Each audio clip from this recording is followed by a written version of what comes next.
मुस्तद अल फिरदौस की जिल्द नंबर 1, पहली ही जिल्द में ये हदीस है, सफ़ा नंबर 76, हदीस नंबर 108।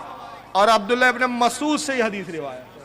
सुभान अल्लाह। अब्दुल्लाह इब्न मसूद रिवायत करते इमाम देलमी कहते हैं कि अब्दुल्लाह इब्न मसूदिन आना मदीनतुल इल्म, ये रसूलुल्लाह ने कहा, मरफू हदीस है।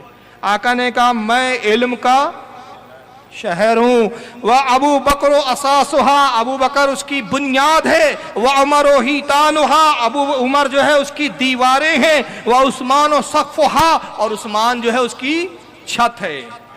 वह अलीयुन बाबुहा, और अली उसका दरवाजा है। ये हदीस तो मौजूद है, ये मिसाल दी आका ने। और फिर आगे फरमाया ला तक़ूलू फी अबी बकरी व उमर व उस्मान व अलीयुन इला खैरा, का लोगों कभी कोई जिक्र ना करे अबू बकर का, उमर का, उस्मान का, अली का, मगर जब भी जिक्र इनका करे तो खैर के साथ ही इनका जिक्र करे। वाह वाह, सुभान अल्लाह। ये जो रिवायत है अना मदीनतुल इल्म वालियुन बाबुआ, ये रिवायत तिरमिज़ी में, मुस्तदरक लिल हाकिम में, और इमाम हाकिम ने इसको सही करार दिया है, और तिरमिज़ी शरीफ में भी है। इसके अलावा और भी बहुत सारी मुतून यानी जो उम्महात किताबें हैं उनके अंदर ये रिवायत मौजूद है।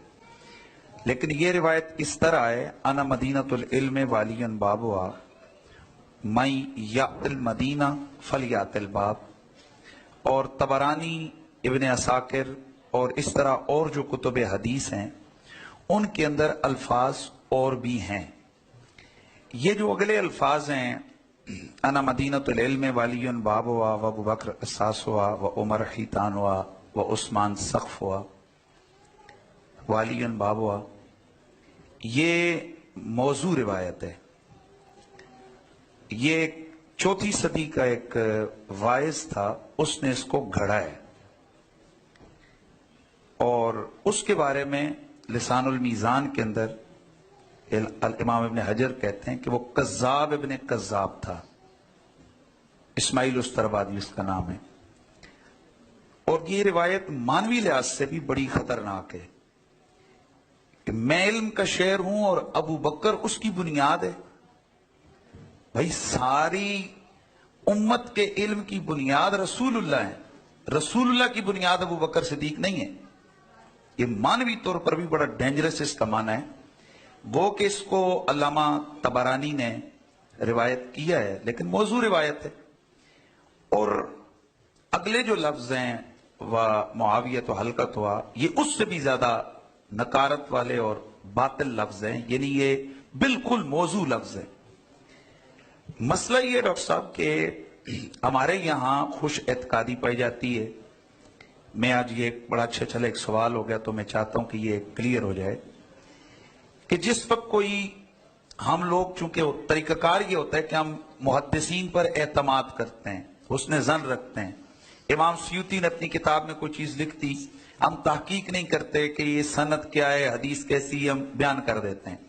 इमाम इब्न असाकिर ने, ये दीगर हदीस की किताबों में आ जाती है, तो हम बगैर किसी तहकीक के हम उसको बयान कर देते हैं। तो अगर तो कोई शख्स इस तरह किताब को देखकर उस मुसन्निफ पर एतमाद करते हुए बयान करता है तो उस पर कोई तनकीद नहीं है, उस पर कोई इनकार नहीं है, या उस पर कोई तंज नहीं है। लेकिन जब किसी रिवायत का पता चल जाए कि ये रिवायत वाक़अतन मौजू है तो उसका बड़ा सख्त हुक्म है।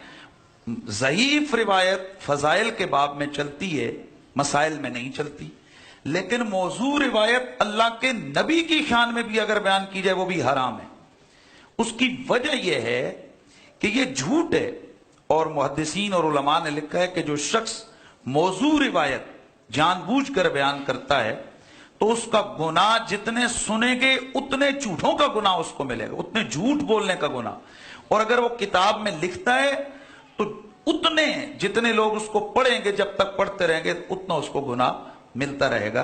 तो बहरहाल ये जो हदीस शरीफ है अना मदीनतुल इल्म वालियुन बाबुआ मैं यातिल मदीना फलियातिल बाब, ये यहीं तक है। इससे आगे के जो अल्फाज हैं ये मौजू लफ्ज हैं, और ये जो पहले अल्फाज हैं ये मुस्तदरक लिल हाकिम में मौजूद हैं, और इमाम तिरमिज़ी ने भी इसको रिवायत फरमाया। जी, मैं इल्म का शहर हूं। किस शहर की छत होती है? किस شہر کی چھت ہوتی ہے کہ شہر کی کھڑکی ہوتی ہے؟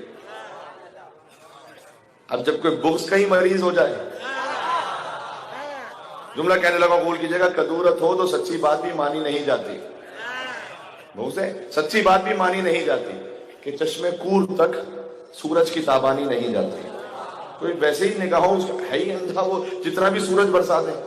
کہ چشمے کور تک، جملہ کہنے لگا سورج کی تابانی نہیں جاتی. اب اتنا بھی نہ اپنے کو بگاڑو بغض حیدر میں کہ خود تم سے تمہاری شکل ہی پہچانی نہیں.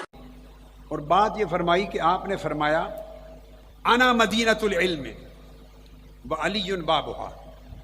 سیدنا علی شیر خدا نے خود اس کو روایت کیا، عبداللہ ابن عباس نے روایت کیا، حضرت جابر بن عبداللہ نے روایت کیا، امام ترمذی نے روایت کیا، امام حاکم نے مستدرک میں اس کو تخریج کیا، امام ابو نعیم نے المعرفہ میں،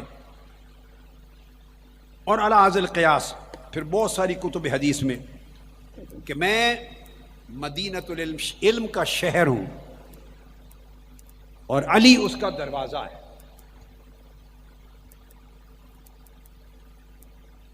اب دوسری روایت میں جو حضرت جابر سے ہے اس میں یہ الفاظ بھی آئے ہیں اضافتاً، انا مدینۃ العلم وعلی بابھا، میں علم کا شہر ہوں اور علی اس کا دروازہ ہے.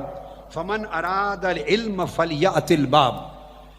آقا علیہ السلام کی حدیث کے یہ الفاظ بھی آئے ہیں امام حاکم کی روایت میں حضرت جابر بن عبداللہ سے، کہ آقا نے فرمایا اب جسے شہر میں آنا ہو، علم کے شہر میں، وہ دروازے سے آئے، یعنی دیواریں نہ پھلانگے، وہ پراپر چینل سے آئے.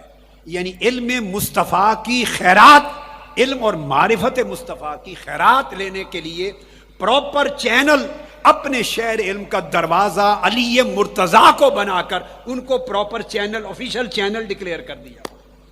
یہ وجہ ہے کہ اب کوئی ولی، ولایت رتبہ علم باطنی ہے، رتبہ معرفت باطن ہے، رتبہ معرفت الہیہ ہے، سو کوئی ولی اب ولایت نہیں پا سکتا باب علی سے داخل ہوئے بغیر. یہی